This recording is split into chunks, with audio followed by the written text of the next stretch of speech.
Hello and welcome to another edition of For the Record. I'm Sean Murphy. My guest today, Emily Silver. She's the Executive Director of American Friends of Kenya, a very fine organization. Emily's been on the show at least a couple of times before, so we'll meet her again when we come back, so stay with us.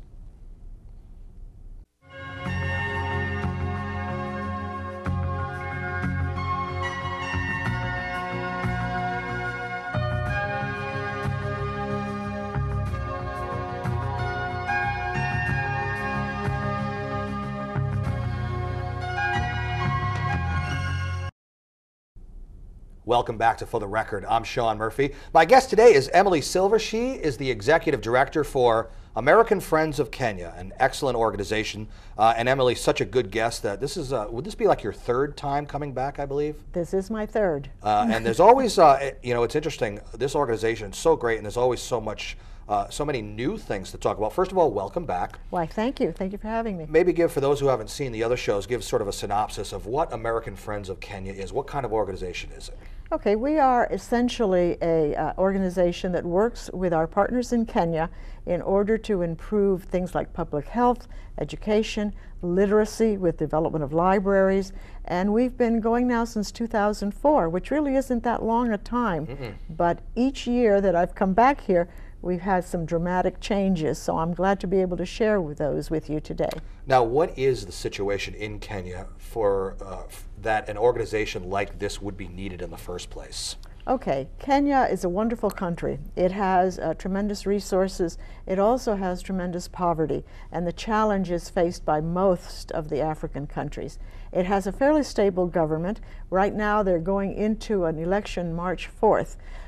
Which will be very interesting because the last one produced some very negative results in terms of death and violence. But this time I think that it's going to be all right. So we're going into that. It has a fairly stable government and we have excellent partners in Kenya we work with. Was there war going on over there? No, there has been no civil war as such. There is always the conflict because it is tribal. Okay. There are 43 different tribes in Kenya. So is it a power struggle? Is that what it is? It gets to be a power struggle. And, you know, it's not immune from the problems that beset African countries in general. But within that, it's making great strides, and we are hoping to continue to help them do that. The geopolitical situation in Africa in general, and maybe specifically in Kenya, like you said, Kenya is an African country that is, you know, affected the same way that many other African countries and third world countries are. And I know that you are attracted to sort of that type of situation because it's where you feel, it's where your calling is, and it's where you feel you can help the most. But Kenya specifically.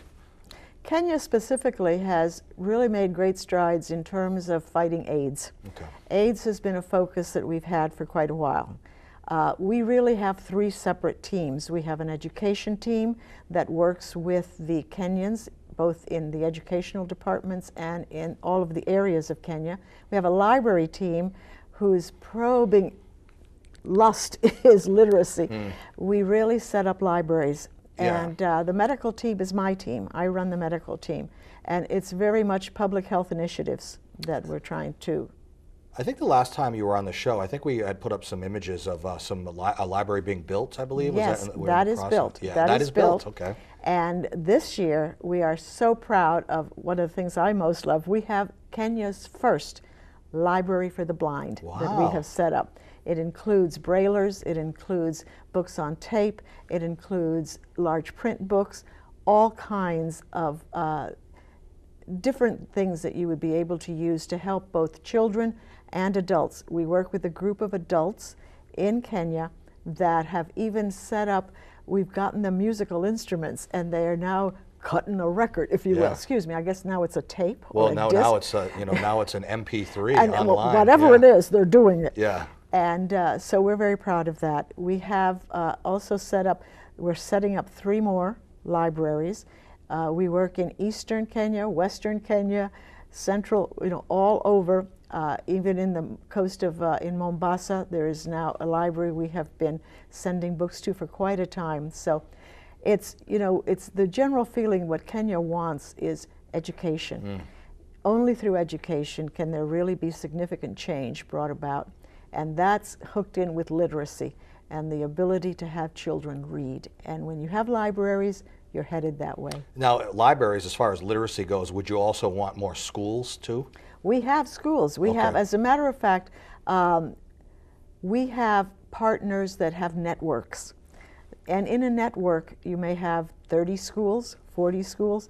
One of the things we try to do is to get schools to do something Kenya has not done in the past, and that is a collegial relationship where you talk to one another and you share resources.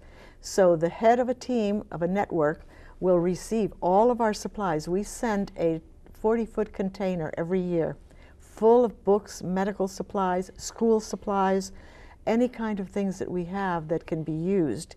And they divide that among the schools. The result is that now we have over 200 schools that have little libraries in them for the kids. And that is bringing about one of the big changes that have occurred in Kenya.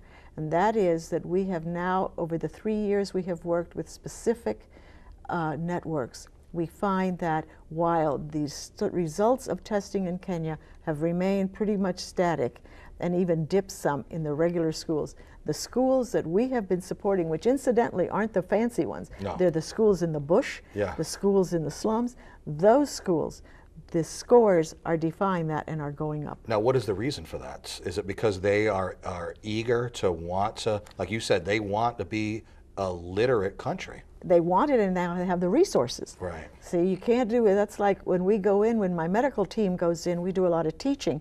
So when my midwife goes in and trains midwifery, you can't just say, okay, you're trained. We give them like 2,000 midwife kits. And as far as the schools go, you said you had schools. How about teachers? Enough teachers that are trained properly? We have workshops the entire time that we're there. We work with teachers. Right now we're trying to help bring IT more to the schools. There's still an issue of the availability of internet, but there are all kinds of things that can be done. Usually we try to train teachers at different levels, and we always have with us people who have expertise in these areas that can work with the teachers. Sometimes it doesn't require any real high-tech stuff. It's either the manipulatives for math or different things that you bring that are able to help the kids achieve that next level. It almost wouldn't fit, you know, if you were too high-tech in the bush or in the slums like you were talking about. You know? Right, you know. Now, when you were talking about sending shipments over, whether it's books, medical supplies, it comes from here? You get it any way you can from here? How do people get involved? Donations. Donations. So it's all about donations. All about. Every library in Connecticut, when they do their weeding or they go sort through their books, they call us and they say, we've got a load. They come and they bring. Schools that are phasing out books, they come to us. Magazines like the National Geographic, which I hate to pick up. I've got to tell you, they're heavy. Yeah, but a lot of pictures in them. A lot of pictures. People have laughed at me and said, you send National Geographics to Africa? Most of them are up out Africa. Yeah, but they love it. They're like, hey, I know this picture. I know this picture. We get all donations. For instance, last year, a very wonderful doctor down in Waterford was closing his office. He'd been there for 47 years. And he was closing the office, and I got the call, do you want all of this? I said, yes. So we went down, I had my caravan of people go down, and we loaded everything up, and it got sent to Kenya, and it's now in the Saikiri clinic that we set up in the Maasai land, on the Maasai Mara. Certain equipment, obviously, can be donated and sent over. Books can be used, but obviously medical supplies and things of that sort, that has to pass certain standards. You just can't send Yes, stuff but everything comes to us, and then my medical team sorts through it. Kenya has a Poison Act that does not allow us to send in medications by shipment. So actually, we buy medications there, like when we do deworming and whatnot, and we bring a lot of medications carried by our teams. Everyone is required to bring a duffel bag full of medical supplies, even if they're on the library team. They love me. So that's how we are able to provide the things that are needed, but everything is donated. Right. Is there ever a situation where, as time goes on, suddenly this is needed more so than that, and that changes from time to time, Absolutely. right? Believe it or not, one of the things that Kenya is most desperate for in the school population, particularly the secondary schools, is that there are no sanitary supplies for the girls. So 1 week out of every month, they don't go to school. And that really puts them you know, in a difficult situation to catch up. So we take always massive amounts of sanitary pads. Right. And that doesn't count as medicine per se, so that can get through. It does not count because there's no expiration date. Right. Right. You know, but anything that is, for instance, I cannot take a sterile supply that is 2 years obsolete. Those have to go because customs is very careful in how they screen all of our things. But I take, you know, Band-Aids, glasses, cheaters, reading glasses. We take hundreds of those. Yeah. And they get used, right? Oh, yes. Yeah. Part of our team screens, and then everybody gets the glasses. You know, it's interesting that you mentioned the sanitary supplies, the feminine products. It's something that, because it's not top of mind and people wouldn't think about it, when they think of donating, they think of, you know, top of mind is just what you said, books, supplies, medical supplies, but you're not thinking of things that sometimes you don't realize until you get there and go, wow, this never even crossed my mind. Band-Aids, hand sanitizer, you know, things like that. We always, hats, the little knitted caps. I have so many people, churches and whatnot, they're always knitting caps because, you know, especially in the slums, we go in June and July, and that's winter in Kenya. Okay. And these kids are cold, and their heads are shaven so that they don't get the ringworm. Right.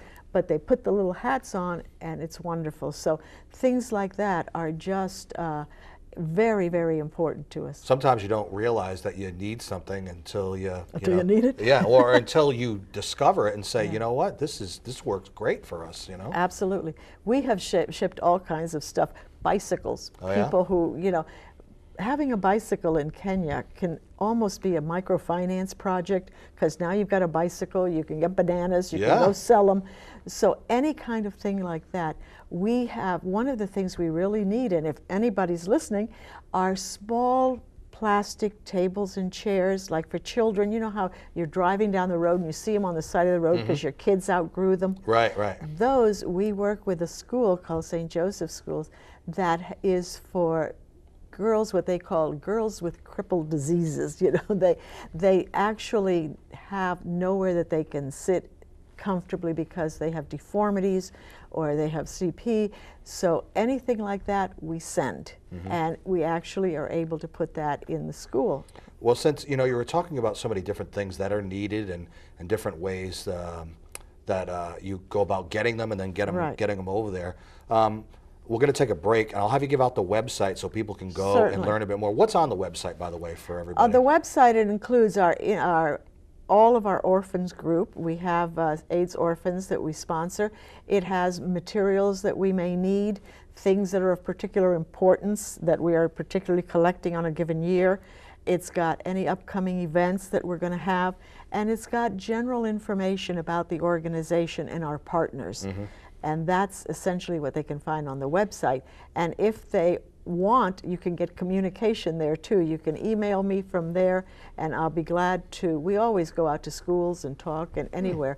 So you can get all that information about us there. And the website is? www.afkinc.org. All right. Graphic up on the screen too. Emily Silver, the Executive Director for American Friends of Kenya. We'll take a break and come back. I'm Sean Murphy. This is For the Record. Stay with us.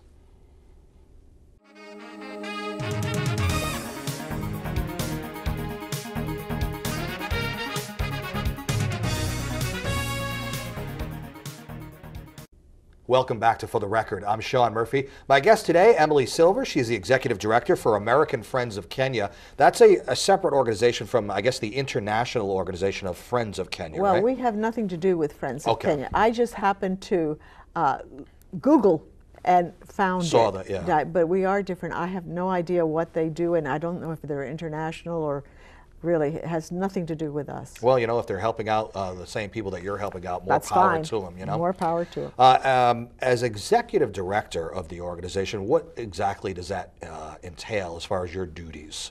Which is pretty much everything, I would imagine. Yeah, that's right. I always laugh because I say that, you know, I'm the only one and I have staff problems. So, no, essentially we have a board of directors. It's very interesting. We're a unique organization in that to be on a member of our board of directors, you have to have been to Kenya with us and worked with us. But the board is necessary because it's a nonprofit, right? It's a nonprofit. Believe me, Nobody gets, we don't even get a subsidy to go on our trips. We pay for all our own trips because we take volunteers every year to go with the medical team, library team, and education team. Nobody gets paid. Everyone pays for their own trip and for everything. But one of the things that the board does is it establishes general policy. And the policies that we are working with mainly have to deal with how we deal with our partners in Kenya. AFK never forgets that our mission statement is not one of those empowering or doing this or that. Right. Our mission statement is we are partners with the people of Kenya in helping build a better tomorrow. And that means that the Kenyan partners set the direction. We don't go in there and say, you guys need to do this. They tell us, they know, nobody knows better than the Kenyans what their problems are, and what they need and what will work and what won't work. Certainly they don't need someone telling them what they need to do. Oh no, we don't do that. So it's really important for us that whatever we do, we maintain that guideline as basic to our operations in Kenya. We are very fortunate. The leaders for the networks are deeply committed. One of our leaders is a woman named Mercy Musomi, who is the Girl Child Network Executive Director. She works with helping fight female genital mutilation and works with organizations all over Kenya. She's one of our partners. We have another in Eastern Province, Dr. Elias Gakundi, who is the Deputy Director of Counselors for the whole area of Kenya nationally. So we have these people who work with us, and they really are our voice there and work with the people there. That helps us operate, and the board's role is to make sure that we are operating within those guidelines. As executive director, I type. Yeah. You come on this show, you're the PR director. Right? I do newsletters and whatnot, but essentially my main job is I run the medical team. I have a group of fantastic medical people that always work with me and travel with me. I don't even have to recruit a lot because they keep staying with me. The medical team, the library team, and the education team all operate under the guidance of the board of directors. How do you recruit? How do you find people that are as passionate as you, that want to be involved and are willing to go over and help out and volunteer in any way they can? I wish I had a secret to tell you that, but usually what happens is they go one time because they're interested, or they have been to Kenya, or they have a passion for Africa, and they say, oh, let's see, how about this organization, and they get in contact. And usually it starts with the medical team, with me talking to them. And we chat and we talk, they laugh at my jokes. You got good jokes there? Oh man. Yeah. No wonder you got so many people Later working we'll with you. talk. But you know, you get a feel for someone, and they go and then they're hooked. Yeah. They're hooked. That's all you need. So you have to experience it. That's the best way to reel them in, so to speak, is to let them experience it. They fall in love with it. They want to be involved with it. I have not had to recruit a nurse.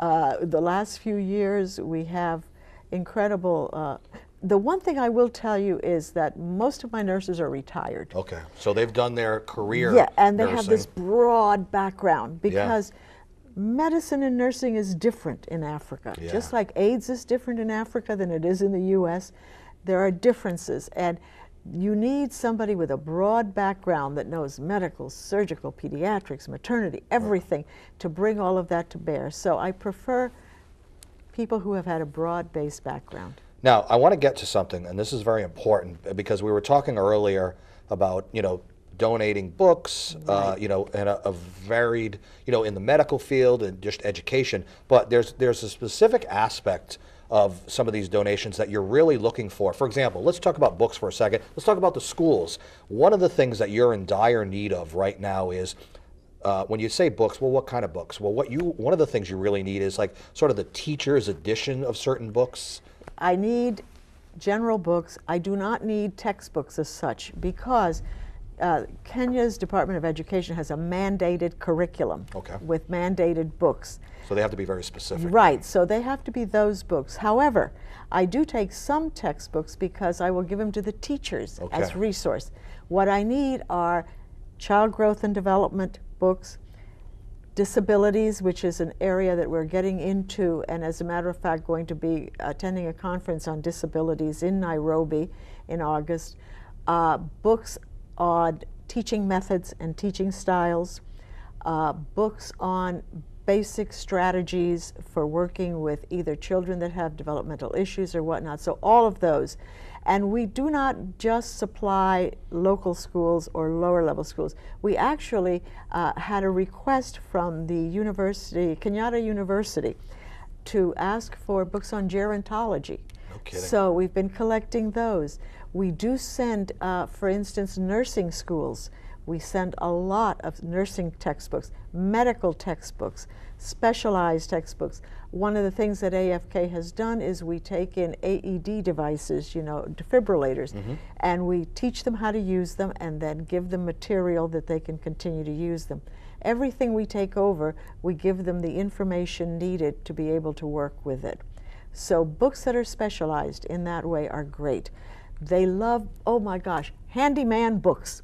They love books on carpentry and steelwork and making furniture and repairing electrical things, even though their electrical system is different, but still any kind of instructional things like that, how to lay a floor, how to redo something, they're very much interested in that. And the English books, just they're able to handle it and translate it and do whatever? Well, you have to understand that the official language of Kenya is English. Okay. All the schools are in English. They do, the national language is Swahili, and just about everyone in the schools. But then there's a third language that they call the mother tongue, because there are 43 tribes. Okay. So they're speaking in Kikuyu or in Luo or in Akamba, and so that explains to you why I take a lot of interpreters with me. Yes. Because you can get into trouble, especially in the medical team, if you're not careful how you talk. Yeah. You know, to be able to ask the right things. So we do books. We have a school that teaches French, so we collect books for French textbooks and whatnot to use. But pretty much all of our stuff is in English. We are getting some Swahili books now that we're actually purchasing in Kenya to go to the schools to help the initiative of teaching Swahili in the schools. So if somebody's watching this and they say, well, you know, I think I have something that would be appropriate that I want to donate, is it simply a matter of getting in touch with you, contacting American Friends of Kenya, and you'll make arrangements to either have it dropped off or come out and pick it up in some way? Well, usually we don't. I gave up picking up stuff when I was required to go to a home and climb into the attic to remove books. And I'm a little, you know, at 71, I'm a little touchy about climbing those stairs. So most of our people make arrangements to bring it. We have 3 sites in Connecticut, actually. We have a big barn in Sandy Hook. We have the DGI, the Donahue Group, has its offices in Windsor, and we have a space there.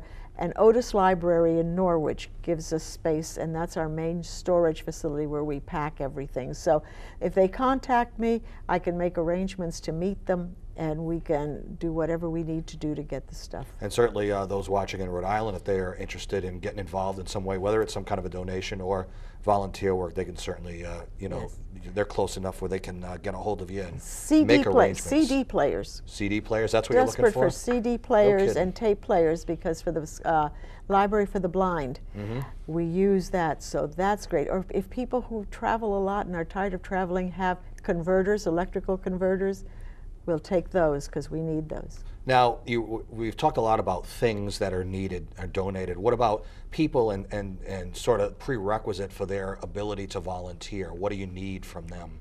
Okay, we need, obviously in the specialized teams, we need people who have expertise in either library science or teachers or nurses, doctors. We work a lot with counselors. We have a couple of regular counselors that specialize in domestic abuse and child abuse. So those individuals are. But you know, we need people that just generally help us. If you're doing a clinic somewhere in the bush, you need someone to undress the kids and dress them, and you need gophers, and you need people to help set up libraries. You don't have to have specified or specific credentials to do that. You have to be willing to want to go. You have to be willing to work hard. You have to be there not as a vacation, because it's not a vacation. This is not a fun trip. You know, we get a few days off while we're there, and we see some wild animals. Hopefully they don't see you. And, that would be bad. But essentially, we work very hard, and that's what it's about. And your passion, and we were talking a little about this off the air, your passion for third world nations certainly is more so. You tried domestically, and it just didn't have the same, you just didn't feel the same passion for it as you did for heading out. Well, I will say that it is more difficult at times to do charitable work locally, because there are so many hoops you have to go through, so many permits you have to get, so many things you have to do, whereas it's much easier for us to be able to collect large amounts of stuff, put them in a container and send them overseas, and then have them dispersed. And, you know, it's just, we have a huge network in Kenya, whereas here it may be a few of us, but there we are able to do this. I would love, and let me tell you that a lot of the things that we don't send to Kenya, we donate here. Okay. For instance, if there are books that are, we get a lot of books about American themes. Yeah. Well, they don't need those in Kenya, right. But a school here, a VA, you know, the Department of Corrections gets some of our stuff. You know, things, when we had a huge collection of coats that came to us, we didn't need all of those coats, but they went to an Indian reservation up north, you know, so we share everything we get that we can't use. We don't throw away anything. I want to ask you this question too, because this is something else that we talked about off the air. At the time of the taping of this show, it happens somewhat recently after Hurricane Sandy, and then there was the election. When people's top of mind is elsewhere, does it make it a little bit more difficult for you to kind of bring people's mindset back toward your needs with your organization? Well, the implication there is that I have to bring the mindset back, where we have such a group of people, like the people I told that go back every year. Yep, they're all about it. They're all about it, and they're already excited because we have a shipment going out in March. We've already packed 784 boxes. Wow. To ship, and people are always, they're doing it. Now it's, you know, we can just move on now because all the groundwork's been done. We're going to put the website on the screen one more time. Emily Silva, the Executive Director of American Friends of Kenya. As always, pleasure having you on the show today. Always a joy. And thank you for joining us for another edition of For the Record. I'm Sean Murphy. We will see you next time. Take care.